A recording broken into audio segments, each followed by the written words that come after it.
You're training harder than ever, but getting weaker. These red flags that you're under eating are costing you in strength, recovery, and results.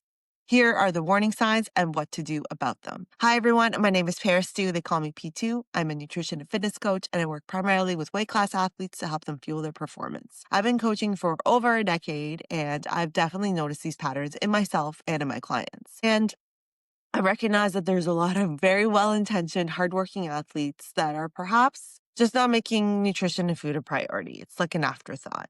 They're eating a bit more sporadically or just really not considering, for the buzzword of optimizing their fuel and their performance. And I don't know if this is necessarily anyone's fault. It's just part of this, in my opinion, influence of diet culture, where perhaps we still think as a collective that less food is better. Like where diet culture says that being lean is the answer. Maybe you're of the school of thought that you think eating less will make you faster, eating more will make you slow and soft. So that's not necessarily true. What I'm talking about here isn't a short-term intentional caloric deficit, which we'll dive into further in the video, but when it becomes perhaps unintentional or just chronic long-term, and you're just under eating for what you're demanding of your body. So over the next few minutes, I'm going to go through some of the red flags to recognize that that's happening. And then we're going to come back and review some solutions and suggestions that I have for you to implement. Okay, let's start. Red flag number 1, your training is getting harder, not better. So perhaps your numbers, if you're lifting, your numbers in the gym aren't changing. Perhaps you're having just really hard sessions. And what I mean by that with the hard sessions, to clarify, is not what was really hard at the gym today. Everyone has hard days. There are days that you just don't want to train, you drag your butt to the gym and it's a crappy session, but you did it. What I'm referring to is when it becomes multiple days or weeks in a row. There's just no improvement. It's not one night of crappy sleep and you had a hard day at the gym. It's just a constant. And so what used to feel, let's go somewhere a bit more technical. So RPE, which is your rate of perceived exertion. So if you were to rate something 6 or 7 out of 10, and it starts to feel 9 or 10 out of 10 repetitively, that's an indicator. And essentially, you're not improving, which is really frustrating because no matter what sport you're doing, some of the point of training is to maybe improve the numbers, is to improve your capacity, is to improve your technique. But if you're not improving and your training is just getting harder, that's an indicator. Red flag number 2, recovery takes forever. So maybe in your training itself, short-term recovery, you need longer rest breaks than you used to. That goes in with the RP I was mentioning in the previous point, but also when it takes you 3 to 4 days to recover from a session. And contrary to popular belief, muscle soreness is not an indicator of a good workout. That happens usually if it's something that's different, if your body's been exposed to movement patterns it hasn't done in a while. Like if you have been on vacation and you come back and go on your first lift, maybe you're sore for a little bit. But if you're starting to notice that's not subsiding and it's becoming sort of consistent and it's taking multiple days for you to recover from lifts, from training sessions, from runs, that, again, of course, is an indicator. And if you've had injuries that are starting to come back, there is no way of fully preventing injuries because shit happens, life happens, sport happens. You can't predict everything. But if you are under eating, you're just putting yourself at more of a risk of potentially gaining some injuries. And there's also something called a negative protein balance, where if you're not eating enough, you end up breaking down more than you are building. Red flag number 3, food noise is constant. There is a difference between loving food and being a foodie and becoming obsessive in a way that crosses over to quality of life. So if you're constantly thinking about food and you can't shut it off, obsessing over your meals coming up, counting down the seconds until you're able to eat, when it's basically hijacked your schedule and your decision making, that's a bit of a concern. It's in this moment also, there are some things that happen not voluntarily. So for example, our hunger and satiation hormones, leptin and ghrelin, become dysregulated. And then it becomes really challenging to listen to those cues. When they say listen to your body, what does that exactly mean? Because some of the qualitative factors that you would be noticing, like your hunger cues, are off, understandably so. And so if you are suddenly really, really wanting jelly beans, it's not that you are weak. It's your brain wanting a fuel source that's immediate and accessible. And yeah, it's hard to then recognize your intake. You might fall into a little bit of a yo-yo where maybe you're undereating and then suddenly you're overeating. Then you course correct aggressively and undereat, and then you kind of space out and then overeat. So it's where your body is trying to balance itself out and it's kind of doing it without your full awareness and presence. Red flag number 4, your body's shutting down.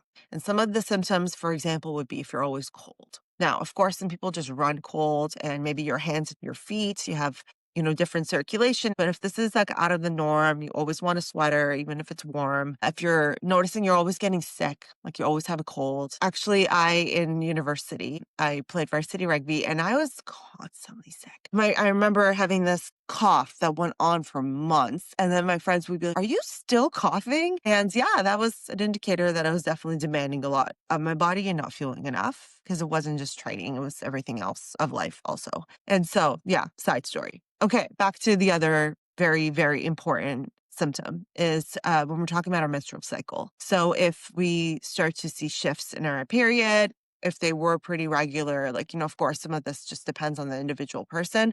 But if they were regular, they start to get irregular or worse. Unfortunately, if you start to miss your period, that's definitely a sign that we need to pay attention a little bit to what's happening with our food. All of those, so being cold, being sick all the time, and irregular missed periods are actually symptoms of REDS, Relative Energy Deficiency in Sport, which basically means a decline in your health and in performance due to the lack of fuel. And if you are an athlete that's demanding performance, you're not really in the best case scenario here. And unfortunately, this is an example of when sports and athletics are not necessarily synonymous with health. Just because you're training and doing sport doesn't necessarily mean you're healthy. Health, again, is multifaceted, and we want to make sure that we are supporting ourselves for longevity and being sustainable in order to do our sport. Mentioned this a little bit, but it has its own flags. Red flag number 5, your mood and your clarity are off. So maybe you're irritable, anxious, can't focus. Everything's just hard. The mental and emotional load. When we were talking about performance decline in one of the previous flags, I was talking about it in the gym. I mean, performance in every capacity. Maybe you are having a hard time making decisions. There's brain fog. Maybe there is, a lot of more emotional outbursts. You find yourself maybe shutting down, burning out, crying a lot, feeling overwhelmed. Like everything feels like a lot. It's too much. I understand, but believe me, I've been there. You're hangry for a long time. And so there's a decline in cognition, and there could actually be an impact on neurotransmitter production. Okay, that was a lot. So let's review. Red flag number 1, your training is getting harder, not better. Red flag number 2, recovery is taking forever. Red flag number 3, food noise is constant. Red flag number 4, your body starts to shut down. And red flag number 5, your mood, your focus are off. Now, what do we do? Okay, so the very first thing is just to review our calories and our intake first, and then I have some suggestions. So we have our basic metabolic rate, our BMR, and that will change depending on a few factors. But for our purposes, let's just say an average is 1,300 to 1,700 calories. And that is your bare minimum intake just to exist as a human. We haven't done anything yet. We haven't brought in all of this stuff. We haven't brought in our non-exercise activity. We haven't brought in our energy and our mood. We haven't brought in our thinking, our digestion. We haven't brought in our exercise activity and performance. So we have our BMR. Great. Now, are you training once a week? Are you training 3 times a week? Are you training 6 times a week? Are you in the middle of a training or a fight camp and training multiple 2-a-days? That changes the narrative a little bit because, of course, your fuel requirements are going to go up with the more activity that you're going to be doing. So what we want to do is be significantly higher than our BMR, because even if it's just a little bit, so let's say you're having 1,800 calories for a general statement, because of course, I don't know everyone's size and metrics here, but you're probably in a deficit. So if you're in a caloric deficit, in a caloric maintenance or surplus, and you are choosing your calories to match your total daily expenditure. Now, if you're choosing to go on a deficit, you're doing it controlled, there's a trade-off, there's a purpose, and you're not in it forever. You're still, trying to get adequate macronutrients, and there is a method to the madness. But here, we want to make sure that we're having at least our maintenance. You want to be eating, an average number would be like, let's say 2,300 to like 3,000 is probably the requirement that you actually need. Even higher for some athletes. If you're training multiple times a week, doing multiple types of training sessions, you're probably at 3,000. And so just think about it. If you're having 2,000 and your body needs 3,000 for the activity you're doing, you're in a deficit. It's pretty aggressive. And you're leaving a lot of fuel not in the tank. And one thing I wanted to mention about the fuel part, I referred in this video to fueling performance a lot. But one thing that's essential is that we are human beings and we are not cars. Food isn't just fuel to give us energy. It is also very personal. It is social. It is cultural. It is environmental. There's a lot of aspects to it. And we want to, as athletes, have a holistic approach when we're looking at all of it, because that's what makes it a little bit more sustainable, and we can actually have it match our life and our person and our sport instead of the dichotomous black or white thinking. And so a couple things just to kind of pull out from that little rant is that we want to make sure we're calculating our intake based on our actual needs. And that starts with making sure we know what our BMR is, and then multiplying that by our actual activity level and making sure our caloric intake and our macronutrient intake match our output. And so if you are trying to figure out like what those macronutrients are, there's average ranges, but your protein is probably 1 to 2.2 grams per kilogram. And you're more in the middle or upper limit if you're an athlete that's training a lot. And then, of course, you have your fats and your carbohydrates, and we need them as fuel. So it could be anywhere from 4 to 7 grams per kilogram body weight for carbs. And then the remainder of your macros would be through fat. And a lot of the things I just said were quantitative, like the number of calories, the number of macros, but you're also looking at your qualitative, like I mentioned in one of the previous red flags. So what we want to do is to track multiple metrics. If you're a weight class athlete, of course, you're tracking your weight. Okay, but that's one metric of dozens that are relevant. How do we actually know our performance shifting? How do we implement these red flags? Well, how's your sleep? How's your stress? How's your mind's, your headspace? How is your energy? How are you feeling? How's your quality of life? In addition to weight and body composition, we want to look at qualitative and quantitative metrics and make sure that you're tracking them and understand your own baseline. And when some of these are off, I think it's a telltale sign that it's worth revisiting, because you are a human being and not a robot. And then after that, so when we're making sure that we're eating enough, then you can go into the small pebbles when you're starting to look at pre-workout, intra-workout, post-workout, and playing with nutrient timing. Long story short, make sure you're adequately eating enough to support your activity. It's important for you to eat enough so that you can do well in the gym, do well in your training sessions, recover well, improve in your sport. Beyond that, to be able to have stabilized moods, have great sleep, have a bit more consistent relationships, be able to have a better sex life. There's a lot of these things that are impacted. I have definitely noticed these red flags in myself in various chapters of my life.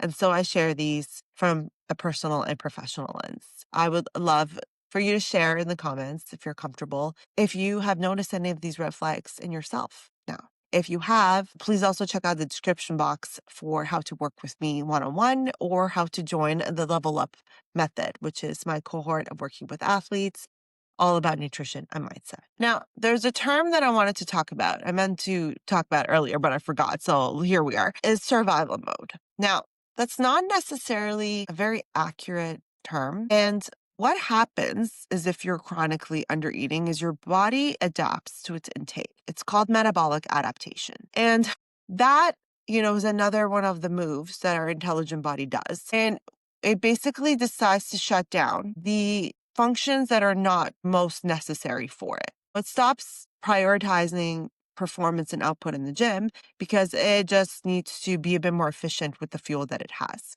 We simplified this term to say survival mode just because you're not thriving. What we want to sort of take away from this video, if I can wrap it up in one sentence, is that we want to thrive, ideally in the gym and in the rest of our lives. And that comes with making sure that our intake matches our output as best as we can. And what we want is not to think of food as an afterthought, not to think of it as an enemy, but in an ideal situation, we think of it as our buddy, as our partner, as our performance partner, mentally, physically, emotionally. And I really, really hope that this has resonated and that you're considering looking at food from a perhaps different lens. And when I've talked about relationship with foods, this is one of the aspects that I'm really referencing is that when we have a better relationship with it, we recognize that it's not a bad thing to eat more of it. We just have to recognize what we're eating more of, especially as athletes. If you have noticed any of these red flags, I hope that you consider them and make some changes. And I would love to hear from you if you have, to see how you've improved in the gym and in other aspects of your life. And let's all hopefully stop this cycle of the stuck, the restrict, the overdoing it, the underdoing it. Let's get off the train. Let me off the train and where find some more normalcy where nutrition and food are really just part of the lifestyle. A little bit of, I say this sometimes they're anticlimactic. It's not this like massive shift in our lives. It's just part of our life. Comment which of these red flags resonated most with your experience. Thank you so much, everyone. Catch you next time.